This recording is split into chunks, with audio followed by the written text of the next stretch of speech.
Moi, c'est Brozo Kenny Dominique.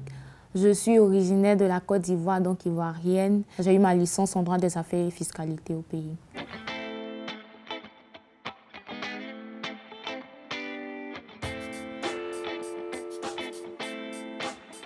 On accueille des personnes, des primo-arrivants, des personnes qui arrivent en Belgique, qui viennent de pays en guerre, qui viennent d'autres cultures. Et alors, l'idée, c'est de les accompagner pendant ces processus-là pour s'insérer dans le monde du travail et dans le monde, au niveau social aussi, dans la culture d'accueil. Et alors, ces processus-là, c'est de l'interculturalité, parce qu'il va falloir tout un processus d'adaptation, de comprendre les codes, et de la culture, et alors on les accompagne. Quand on arrive, ici, on est beaucoup perturbé. On n'arrive pas à s'imprégner, parce qu'on se dit, pour une personne qui a été diplômée dans son pays, tu te dis, arriver ici, c'est comme si tu valais rien, parce que étant au centre, tu es oppressé par la procédure de demande d'asile.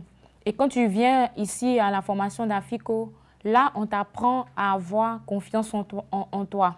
Ça, c'est le premier point. Et le second point, on te fait comprendre que ce que tu vis est normal. Mais juste que c'est une phase, ça va passer. C'est un processus qui va passer. Parce qu'on arrive à travailler le choc culturel, on arrive à travailler plein de choses dans la formation. On fait les visites avec les entreprises. Donc, du coup, tu vois la concrétisation de certains de tes projets et tu te dis, oui, ça va aller et je sais que si je termine, je vais avoir une issue positive. C'est important de récupérer, de se reconnecter avec ses ressources et ses compétences. Quand on dit quelles sont tes qualités, les courages. Ah, ok, les courages, je peux le démontrer que j'ai des courages. Hein? Je suis arrivée ici, j'ai appris la langue, j'ai suivi une formation, je travaille.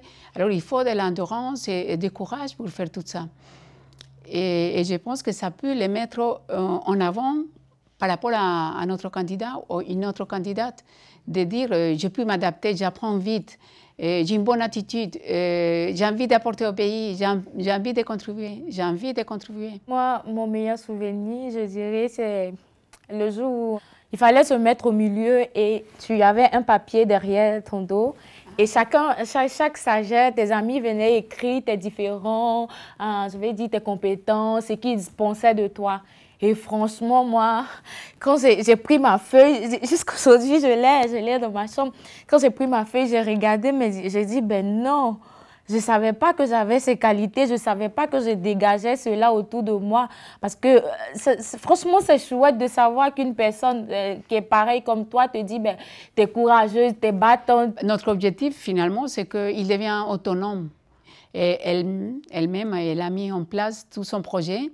Et son stratégie était, OK, je vais faire un métier alimentaire pour me nourrir, mais mon objectif, c'est aller plus loin, et mon objectif, c'est les droits.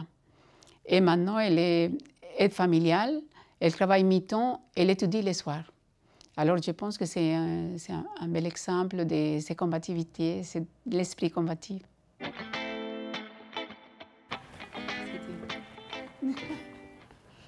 Moi, j'ai mis sympa parce que, comme je disais tantôt, j'ai beaucoup appris dans cette formation et je dirais que c'est mon leitmotiv en gros. Donc, c'est quelque chose de très important et sympa pour moi. Mais pour moi, c'est toujours une expérience passionnante. Et alors, je pense qu'il y a la passion pour le travail. Il y a la passion que le stagiaire me transmet aussi, ses richesses. Et alors, c'est des échanges, d'ouverture, de bienveillance.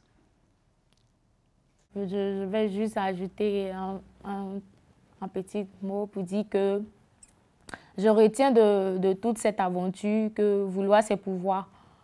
C'est dire que il faut mettre. C'est dire ici on a tout à notre disposition, et c'est à toi de montrer que tu veux et que tu peux. Voilà, c'est ce que je voulais ajouter. C'est avec double S, passion. Maintenant, tu oublies.